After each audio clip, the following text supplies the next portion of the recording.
Hello everyone, my name is Shraddha. तो आज के मेरे वीडियो का टॉपिक है फॉरगिवनेस। फॉरगिवनेस क्या है? Forgiveness is not only when we forgive someone और सम इवेंट और we forgive ourselves. Forgiveness in two sense is forgiving, किसी को माफ़ कर देना, and letting go completely. Letting go completely means अगर हम कभी कभी ऐसा होता है कि हम किसी को हम कहते हैं कि वी हैव फॉरगिवन, हमने माफ़ कर दिया, लेकिन जब भी हम किसी को वो इंसान जो इसने हमारे साथ कुछ किया है जिसके लिए हम उसे फॉरगिव कर चुके हैं, अगर वो सामने आता है तो हमारे दिमाग में फिर से वही ट्रिगर हो जाता है। उसने जो किया था वही ट्रिगर हो जाता है। और उस इंसान के मन में भी वही गिल्ट होता है। Say for example, take an example of a teacher and a student. So किसी स्टूडेंट ने अगर कोई मिस्टेक किया और वो टीचर ने उसे फॉरगिव कर दिया, लेकिन फिर भी इसे हम कंप्लीट फॉरगिवनेस नहीं कहेंगे अगर जब तक कि वो टीचर के सामने वो स्टूडेंट आता है और वो नॉर्मल बिहेव ना करे। नहीं तो जनरल केसेस में यही होता है कि जितने बार भी वो फॉरगिव करने के बाद भी अगर उन टीचर के सामने वो स्टूडेंट आता है तो वो टीचर क्या करते हैं, एक बार उसे ये वाला लुक ज़रूर देते हैं, और वो उनके दिमाग में भी ट्रिगर होता है, प्लस स्टूडेंट के दिमाग में भी ट्रिगर होता है कि एक गिल्ट कॉन्शियस ट्रिगर होता है कि हाँ मैंने कुछ गलती की थी। सो ये नहीं आना चाहिए। If this is there, that means complete forgiveness is not there. Complete forgiveness नहीं हुआ है, नंबर वन। नंबर टू, अगर हम फॉरगिव हम कर दिए, हम कह रहे हैं we have forgiven, but still we have not removed it completely from our mind and soul.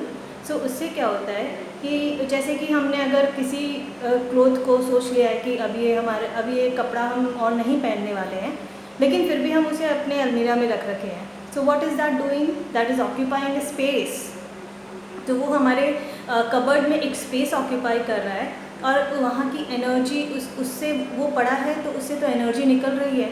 तो वो अगर वो यूज़ नहीं आ रहा है तो उससे कैसी एनर्जी निकल रही है? It is giving negative energy. It is just acting as a clutter in your cupboard. Secondly, if अगर कोई ऐसी फूड आइटम है जो हमें पता है कि हम भी नहीं खाने वाले, हमारे घर में कोई नहीं खाने वाला, फिर भी हम उसे फ्रिज में अगर रख के रखते हैं तो क्या होता है? वो चीज़ पड़ी है फ्रिज में, ऑक्यूपाई भी कर रही है स्पेस, और ऑन टॉप ऑफ दैट वो सड़ भी रही है और पूरे फ्रिज के बाकी चीज़ों को भी गंदा कर रही है। तो it is the good idea to forgive completely. If we have to, अगर हमने सोच लिया है कि हम किसी चीज़ को हटा रहे हैं हमारे ज़िंदगी से, तो उसे हम कम्प्लीटली हटाएं। फिर उसके नाम से, उसकी किसी भी जिक्र से वो ट्रिगर नहीं होना चाहिए। This is one thing. Second, we all know about karmic accounts.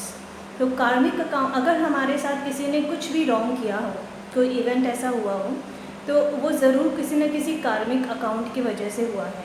अगर हम फॉरगिव करके आगे बढ़ जाते हैं तो हमने अपना अकाउंट सेटल कर दिया।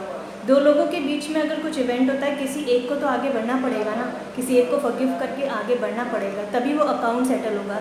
Otherwise that account will keep on going, so that cycle will become a never ending cycle.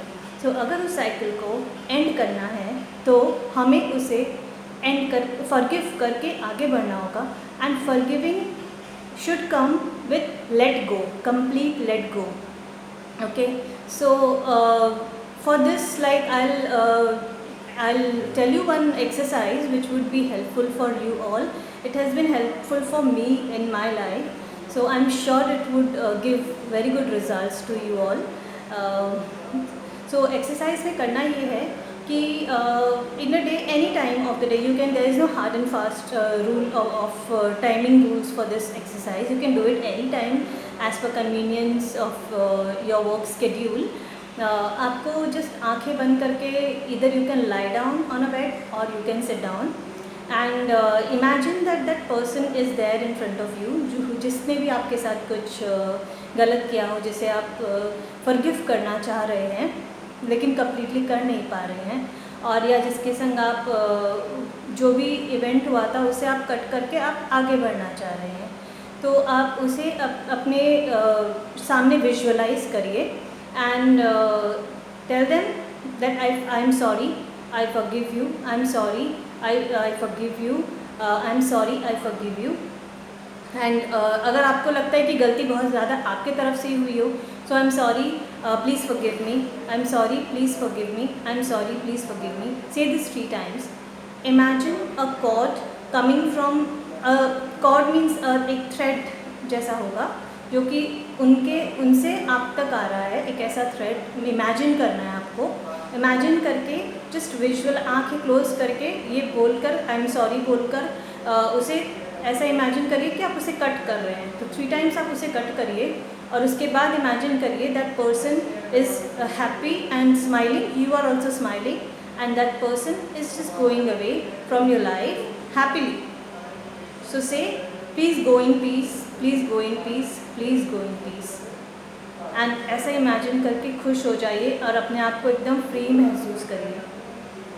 So try this exercise.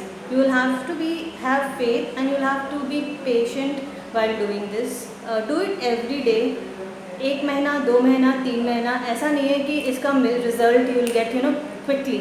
It will take time. It will take time. It will, हो सकता है करते करते आपको कभी ऐसा लग रहा हो कि आज 10 दिन हो गए करते करते, 10 दिन बाद आपको रियलाइज़ हुआ कि आप उतने अच्छे से नहीं कर रहे थे, कुछ और आपको रियलाइज़ हुआ, तो आप उसे ऐड कर लीजिए.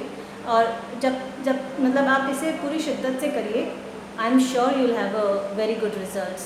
Okay, if you want to ask any question you can type on comment box. I'll try my level best to answer the questions. Thank you.